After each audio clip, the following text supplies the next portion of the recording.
Fellows of the MTN Media Innovation Program recently visited the University of Johannesburg in South Africa for an insightful session on sustainability in business within the digital age.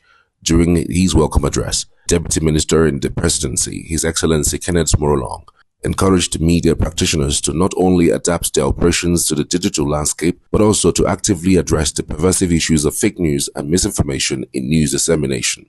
Walter Lippmann assessed that the health of society depends upon the quality of the information it receives. During the pre-internet era, the rise of mass circulation of newspapers and magazines distributed nationwide.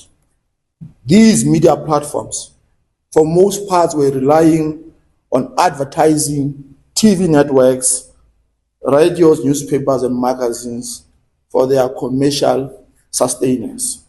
Most often than not, they exist solely to entertain or to inform, but also rather to make profit for the sale of advertising. It is therefore instructive to ensure a balance between profit making and sharing of quality of information that ensures that society is in good health. Funsho Aino, Senior Manager of External Relations at the MTN Nigeria, explained why MTN initiated the Media Innovation Program. He emphasized the importance of empowering media professionals with the skills and knowledge needed to navigate the evolving digital media landscape. As you know, the media in any society is a very, very important function. It's a public trust. They set agenda, they speak truth to power, and they ensure that we have a better society.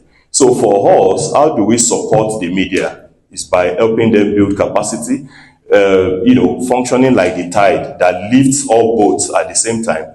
And we know that in Africa, many African countries, we know some of the challenges that we have, and we know that the media, they don't necessarily get the training intervention they need. So we feel that it will be very important, to intervene there and help them build capacity so that they can report not only MTN better, but also report African societies better, so that at the end of the day, it's going to be a win-win situation for all of us. And that is why this is very, very important for us. It's something that we continue to drive as the years go by. Isaac Ogugwa Ezechukwu, Director of Professional Education at the School of Media and Communication, Pan Atlantic University, highlighted the program's positive impact on Nigeria's media sector. So as we interrogate the team this year on sustainability of the media business in the digital age, we hope to continue to expand the conversation on this very critical topic and see how we can leverage on the knowledge to be gained to advance the practice of the media. The day's first session featured a panel discussion moderated by three distinguished guests: Professor Mandla Radebe, Director of the Center for Data and Digital Communication at University of Johannesburg, Mr. Godfrey Mutiwa from CNBC Africa, and Mr. Reggie Moalusi, Executive Director of the South African National Editors Forum. The panelists delved into the concept of business sustainability, emphasizing the challenges businesses face in the digital age and the urgent need for rapid adaptation to mitigate these impacts. In South Africa, it is called the Russian invasion of Ukraine. In other words, the South African media is repeating the views of the West, the views of NATO, the views of the US and the UK, that this is the invasion by Russia.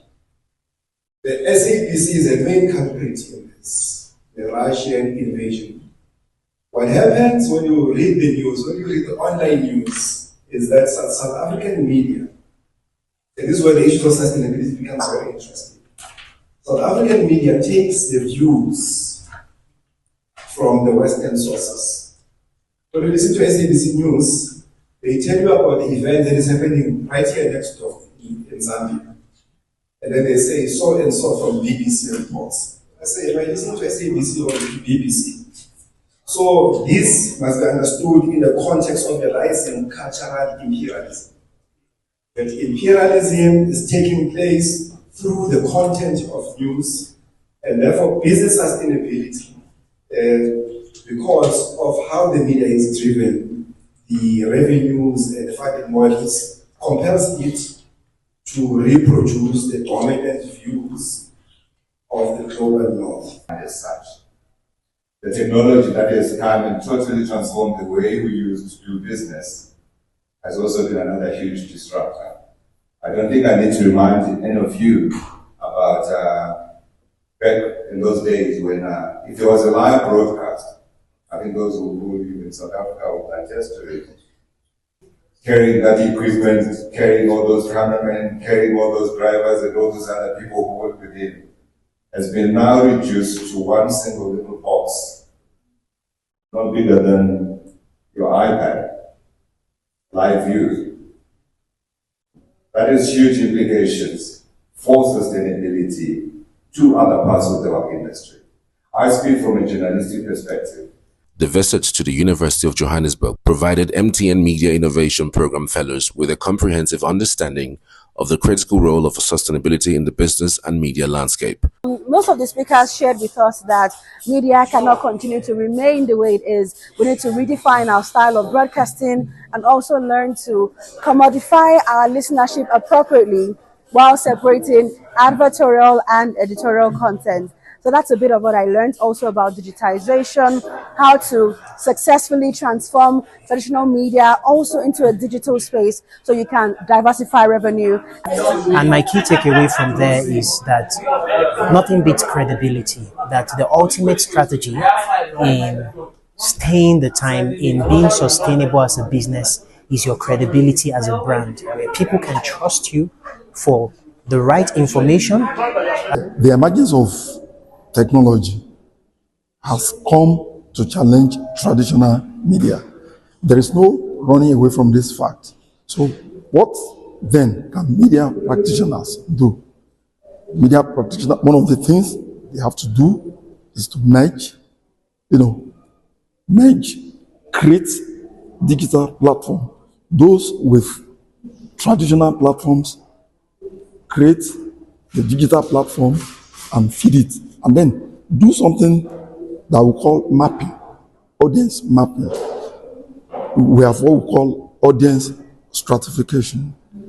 Media practitioners should leverage it to earn profit. As digital disruption continues to reshape industries, the insights gained from the session are expected to equip the fellows with the tools necessary to foster sustainable media practices in their respective fields.